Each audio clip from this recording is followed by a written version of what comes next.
Welcome back. I got another workout for you today. Today we're going to be working legs and shoulders today. I'm going to get them both in today. I got a busy weekend. I might not be able to get in the gym for the next 2 days, so I'm going to try to get the double workout for my money here. We're going to do legs and shoulders. A lot of times when I do legs, because they're such a big muscle group, I'll just do them all. I'll just do that one day worth of legs. You can dedicate a whole day to legs. Today I'm going to try to get both the legs and shoulders in today. For our warm-up today, what I have for you is first going to start with some kettlebell swings. If you don't have a kettlebell, like I don't have a kettlebell, I'm going to just be using a weight plate today in place of the kettlebell. You can use anything you want that's heavy. Anything that you can kind of swing between your legs and up. Could be a gallon of water. Anything that's a little bit heavy, has a little bit of weight to it, you could use for this. After you're done with your warm-up with the kettlebell swings, we'll go into some walking lunges. A couple ways you can scale the lunges is you can do lunges with no weight at all, or you can do weighted lunges where you're carrying some dumbbells with you to up the lunges. Our walking lunges are going to be 25-foot walking lunges, 3 sets of those. In between each set of walking lunges, you're going to do standing dumbbell rows. So it's a set of walking lunges and a set of the standing dumbbell rows. After you do 3 sets of those, then we're going to move on to thrusters. 3 to 4 sets of thrusters, however you want to do it. 3 to 4 sets of thrusters. After the thrusters, then we're going to go on to back squats. 3 sets of back squats. We're going to hit between 12 to 15 on the back squats. And in between each set of back squats, a sitting dumbbell press. Pick a weight that's appropriate for you with those. And then for our finisher today, we're going to finish off with some air squats, okay? So it's going to be as many air squats as you can do to failure with no weight. Just unweighted air squats to failure.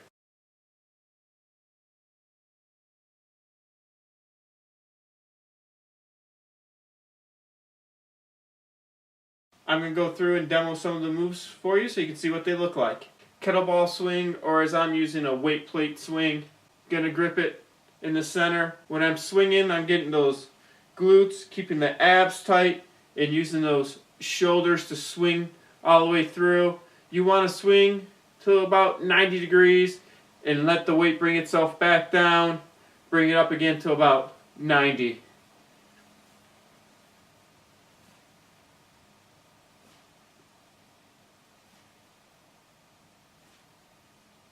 And you're going to be using those hips to help drive you forward and help get that weight up along with those shoulders.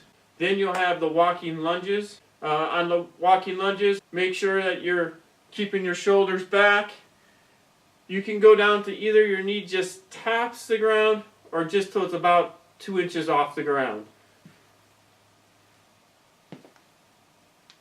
And again, you can up those lunges by carrying some dumbbells with some weight. After you do your 25-foot walk, you're then going to grab some dumbbells and you're going to do some standing rows with those. So you're just going to bring those down, keep the legs slightly bent, and you're going to bring those up to your chest, back down. Keep the weight nice and tight to your body. You don't want the weight out here. Keeping it nice and close, and back down. Then after that, we're going to have the back squats and the seated dumbbell presses. For my back squats, I use a safety bar. I don't use a straight bar because I can't get my shoulders in the right position. I can't get them back far enough. It puts a lot of unnecessary strain on there, so I use a safety bar. I'll show you what that looks like. Okay, so here's the safety bar. As you can see, it's got the handles in the front. That way it keeps my shoulders in a better position for me. When you're squatting down, you want to keep that spine in a neutral position. You don't want to put the pressure on the spine. You want to make sure those pressure are going through your glutes and your hamstrings. That's where you're going to want to feel it. You don't want to feel it along that back spine. So you keep it in a neutral position. My squats aren't as low as I would like them to be due to my lack of ankle flexibility. So your squats, you'll probably want to get a little bit lower than what I'm going to be able to get. You want to keep those knees flexed. You want to drop the hips back when you squat and keep the weight even on your feet. You don't want to be leaning forward on your squats.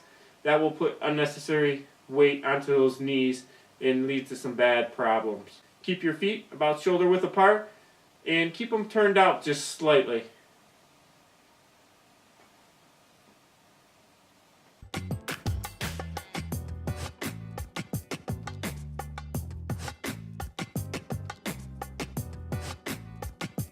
After each set of squats, then you're going to do those seated dumbbell presses. Keep that spine in a neutral position again.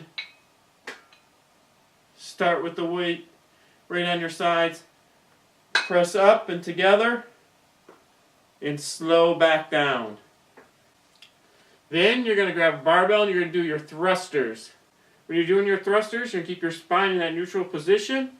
You're going to bring the hips back, drop down, and then you're going to explode straight up, and then you're going to rack it back down and drop back down to that front squat, and then explode it up.